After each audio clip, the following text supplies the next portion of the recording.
রাধে রাধে বন্ধুরা, তোমরা সবাই কেমন আছো? আশা করছি তোমরা সবাই ভালো আছো আর সুস্থ আছো। চলে এলাম আজকের আবার একটা নতুন ভিডিও নিয়ে। আর আমার ভিডিওটা স্কিপ না করে সম্পূর্ণটা দেখতে থাকো, আশা করছি তোমাদের ভালো লাগবে। আর তোমাদের একটু সাহায্যের হাত আমাকে এগিয়ে নিয়ে যেতে অনেকটা সাহায্য করবে। আর প্লিজ লাইক শেয়ার আর সাবস্ক্রাইব করবে। আর আমার ভিডিওটা সম্পূর্ণটা দেখতে থাকো, অবশ্যই তোমাদের ভালো লাগবে আশা করছি।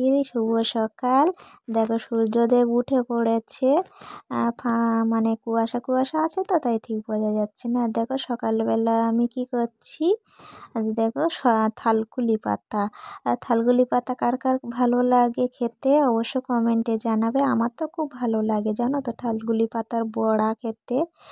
আমি এমনি কাঁচা বেটে খাই না, কাঁচা বাটাটা ভালো লাগে না, কিন্তু এমনি সকালবেলা পাতা খালি পেটে চিবিয়ে খেয়ে জল খেয়ে নিই, সেটা ঠিক আছে, কিন্তু কাঁচা বাটা ভালো লাগে না। আমি পাতাটা বেটে ওর সাথে ডাল বেটে দিয়ে আর বড়া বানাই, ওইটা খেতে আমার খুব ভালো লাগে। যেমন গাঁদাল পাতা, অনেকে হচ্ছে কি পাতা খায়, কি পাতা, শিউলি পাতা।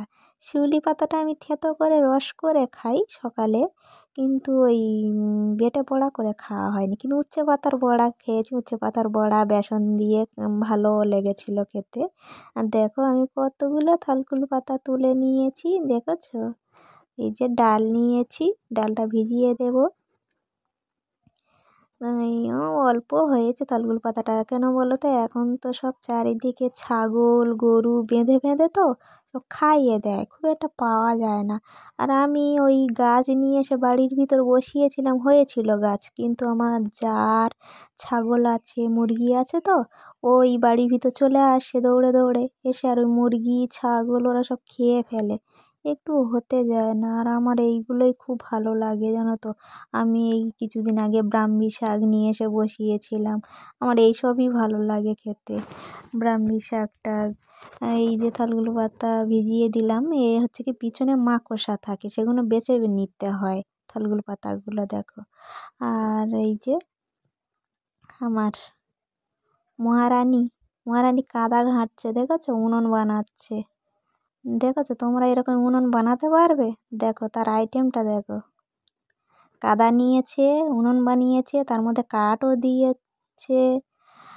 এই যে আমি চলে এলাম রান্নাঘরে, রান্না করব। আর যে থালগুলো পাতাগুলো নিয়েছিলাম সেগুলো বেটে নিয়েছি। আর এই দেখো আমার একদিকে ভাত হচ্ছে আর একদিকে ফুলকপি ভাজা বানাচ্ছি।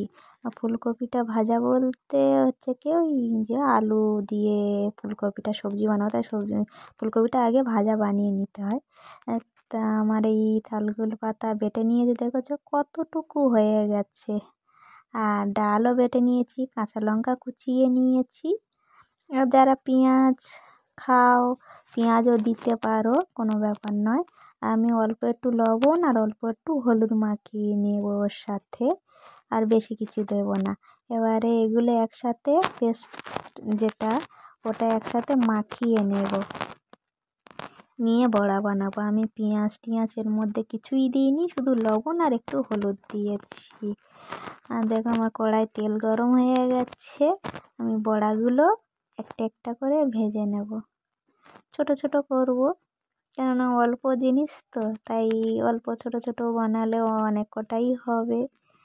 আমার একদিকে হচ্ছে গিয়ে এই যে বড়া বানাচ্ছি, আর একদিকে আমার এই ভাত হয়ে গেছে। আর তোমরা কার কার এই তোমাদের ভালো লাগে থালকুল পাতা খেতে? আর সবসময় এগুলো পাওয়া যায় না জানো তো, বাজারে পাওয়া যায় না। আমাদের গ্রামের দিকে হলে কি বাজারে পায় না, শহরের দিকে পাওয়া যায়, খুব কম পাওয়া যায়। এখন দেখাই যায় না বলতে গেলে থালকুল পাতা, কিন্তু এটা খুব উপকারী জিনিস। থালকুল পাতার মতো উপকারী জিনিস কিছু হয় না। এই যে পেট খারাপ হলে কাঁচকলা সিদ্ধ খায়, কিন্তু কাঁচকলার থেকে থালকুল পাতা বেশি উপকারী। এই পাতলা পায়খানা বা আমেশা হয়, যে পেট কামড় দেয়, পেট ব্যথা যন্ত্রণা করে, এইটার উপকার হচ্ছে থালকুল পাতা খুব ভালো জিনিস।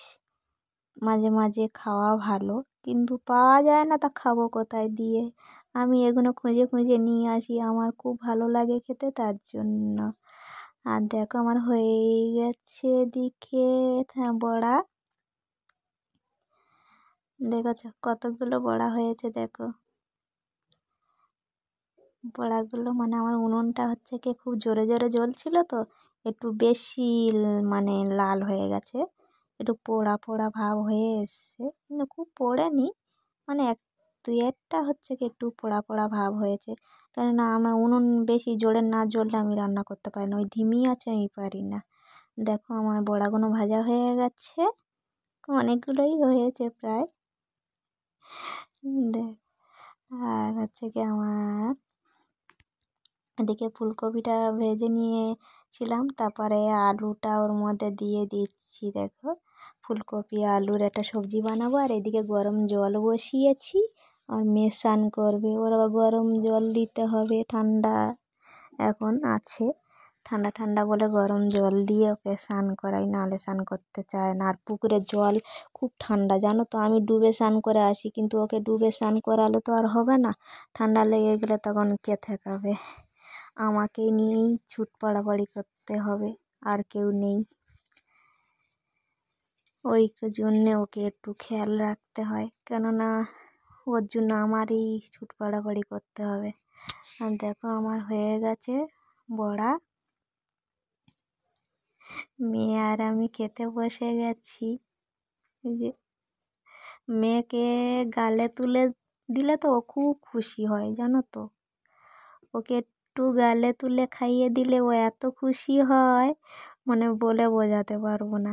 ও মা আমাকে একটু আদর করো না, আমাকে একটু আদর করো না, জড়িয়ে ধরবে, আমাকে একটু আদর করে দাও। আর বন্ধুরা আজকের মতো এই পর্যন্ত, ভিডিওটা বেশি বড় করলাম না, আর আমার ভিডিওটা কেমন হয়েছে অবশ্য কমেন্ট করে জানাবে। আজকের মতো ভালো থাকবে সবাই, সুস্থ থাকবে।